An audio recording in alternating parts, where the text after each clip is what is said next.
In next 5 minutes or so, I will be covering the topic wind load, snow load and seismic loads used for the design of the building. Firstly, the wind loads. Wind is a term used to describe horizontal motion of air. Motion in vertical direction is called current. Winds are produced by differences in atmospheric pressure that are primarily attributable to differences in temperature. These differences are caused largely by uneven distribution of heat from the sun and the difference in thermal properties of land and ocean surfaces. When temperatures of adjacent regions become imbalanced, the warmer, lighter air rises and flows over the colder and heavier air. The winds initiated in this way are modified by rotation of the earth. Wind load is primarily horizontal load caused by movement of air relative to earth. The details of design wind load are given in IS 875 Part 3. Wind load is required to be considered in design, especially when the height of the building exceeds 2 times dimension traversed to the exposed wind surface. For low-rise building, say up to 4 to 5 stories, the wind load is not critical because the moment of resistance provided by the continuity of floor system to column connection and walls are sufficient to accommodate the effect of these forces. The wind speeds are assessed with the aid of anemometers or anemographs, which are installed at meteorological observatories at heights generally varying from 10 to 30 meters above ground. India is divided into 6 major zones of wind, with wind speed varying from 33 meter per second to 55 meter per second. Now coming to snow load.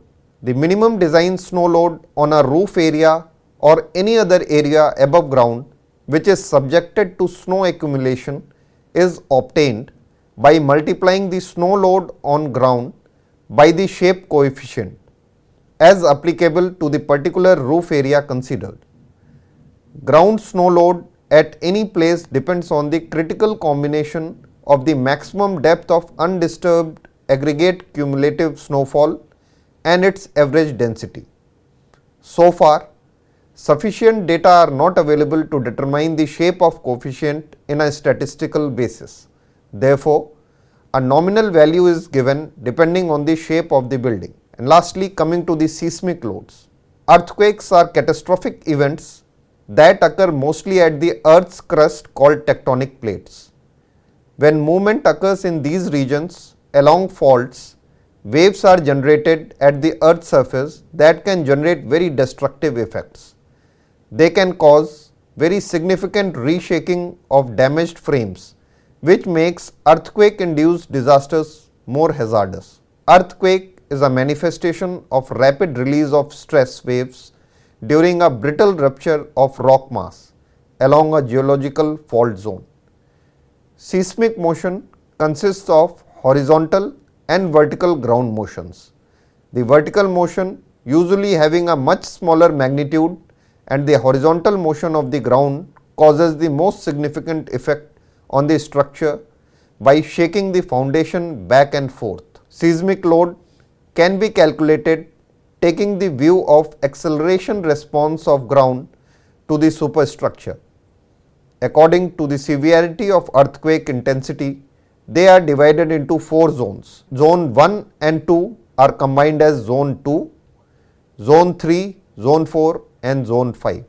The characteristic of seismic ground vibrations expected at any location depends on the magnitude of earthquake, its depth of focus, distance from the epicenter, characteristics of the path through which the seismic waves travel and the soil strata on which the structure stands. The random earthquake ground motions which cause the structure to vibrate can be resolved in any 3 mutually perpendicular directions.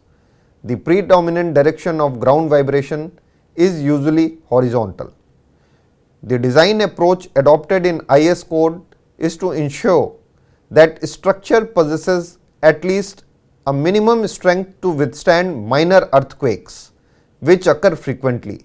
without damage, resist moderate earthquakes without significant structural damage, though some non-structural damage may occur, and aims that structures withstand a major earthquake without collapse.